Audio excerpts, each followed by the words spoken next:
Okay, this video is what happened to the economy, education, and healthcare, because it's really all about the same thing.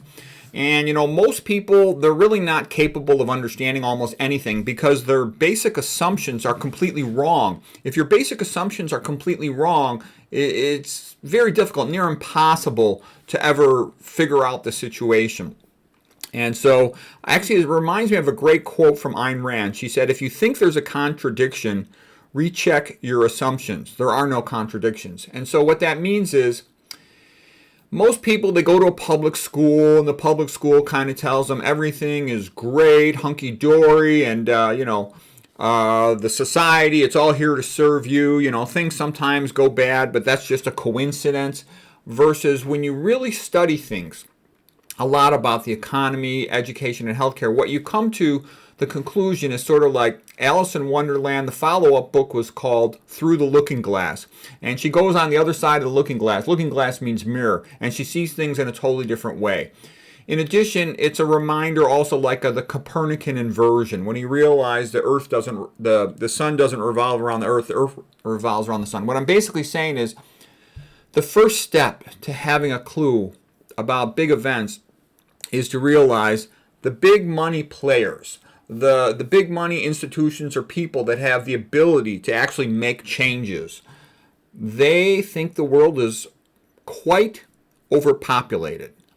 If you look back on what they've been writing and saying, going back to about 1970, actually earlier than 1970, but more in the open since 1970, they've said the biggest problem in the world is overpopulation, and we must make it our focus to reduce the world's population. Okay, so what I'm basically saying is big money wants to reduce the number of pros. And this has been in writing for a long time. Most people just don't read, or they only go to one news source, and that news source is quite limited and gives a very narrow view of events.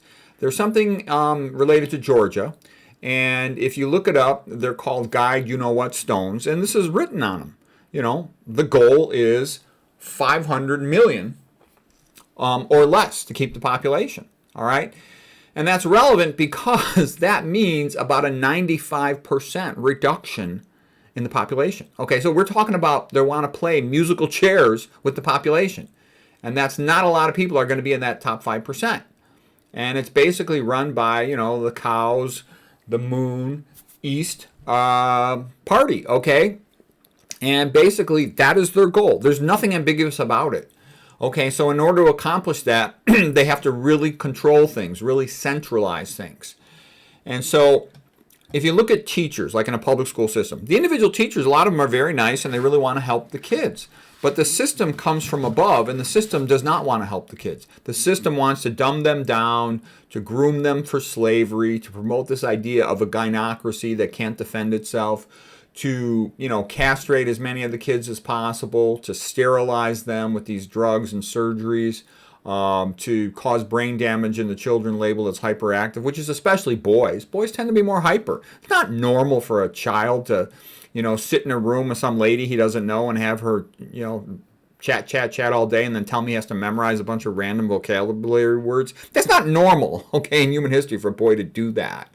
It's expected that he'd be hyper and want to, run around and joke around and play with his friends. Like I said, if I was in school nowadays, they would label me hyperactive and try to drug me. Okay, I was in solitary confinement for 2 years when I was in grade school, and it was just because I was smart. I was bored. Okay, getting back to doctors. Doctors want to help the patients. I know doctors. I've been around doctors all my life, and I can tell you, doctors want to help their patients. But doctors are not free. People think, oh, this is my doctor, and my doctor's a good doctor, and my doctor does a good job. They don't understand. Your doctor does not work for you. You are really kind of irrelevant to your doctor. What matters to your doctor is, number one, if they want to get paid, they have to do what the insurance company requires for generating a billing code. So they have to do that or they don't get paid. And if they don't generate those billing codes, there's a bean counter in every hospital, every clinic in the whole Western world that basically says, what are your beans for the day? What are your numbers for the day to that doctor? And they have to get those numbers. If they don't get those numbers, the bean counter will tell them, look, you're not pulling your weight. You better start pulling your weight or we're going to have to let you go. So the doctor has to get those numbers. In addition, there's something called the standard of care. And the standard of care doesn't mean optimal care. Sometimes it does, but quite often it doesn't. It has to really be written for patients who are morons, because a lot of patients are morons. You know, they're completely cognitively slow. They're not really capable of doing anything. A lot of patients are unconscious. They're intoxicated. They're on drug overdose. They're in respiratory failure on a ventilator. The point is, the standard of care is the lowest common denominator that has to be written for people incapable of anything. You know, it's almost like for animals, okay? And it has to be that way, and it's not going to change. So what I'm trying to say is an intelligent person should want optimal care. Optimal care quite often requires participation on the part of the patient. They have to be intelligent and curious and motivated to be willing to change their behavior, their diet, their lifestyle, all this stuff. Okay, so what I'm trying to say here is the drug company wants its money, doesn't care about anything else. The insurance company wants its money, doesn't care about anything else. The for-profit hospitals, they want their money. Okay? Nobody even keeps track of patient outcomes. Whatever happens to the patient's irrelevant. The attitude is, look, we practice the standard of care. Whatever happens, happens. That's it. Okay? And the doctor has to go with that, because if they don't practice the standard of care, they could be sued, and they don't get paid. Okay? And it takes a long time to talk to patients and educate them, so that's not reimbursed by the insurance company, and the doctor is, you know, under the whip from the bean counter. So it is the way it is. The doctor has to play ball with them, or they don't have a job and they don't get paid. All right. Then also the public wants a good economy with small businesses, a thriving economy. But that's not what big money wants. Big money wants big monopolies. If you'll notice, there's a lot of big monopolies in the different fields. And the reason why big money wants a big monopoly is they have total control. If you're a small business and you're trying to compete, you have to have more of a meritocracy. You have to try to provide a better product, to do things better, service, something to try to get the clients to want to buy from you. On the other hand, if you have a monopoly, you don't have to do anything. You can hire the biggest bunch of morons and be rude to the public, and you can control things. You can do all kinds of social engineering.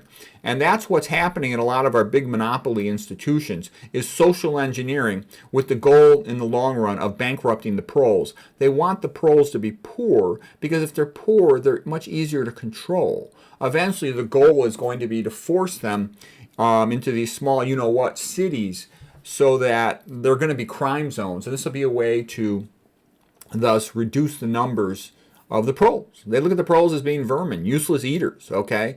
And they want persons coming from across the open you-know-what border, because they're going to be less educated, they're not going to expect freedom, they're going to be easier to control, and eventually they're going to, you know, bump off a large number of them as well, okay?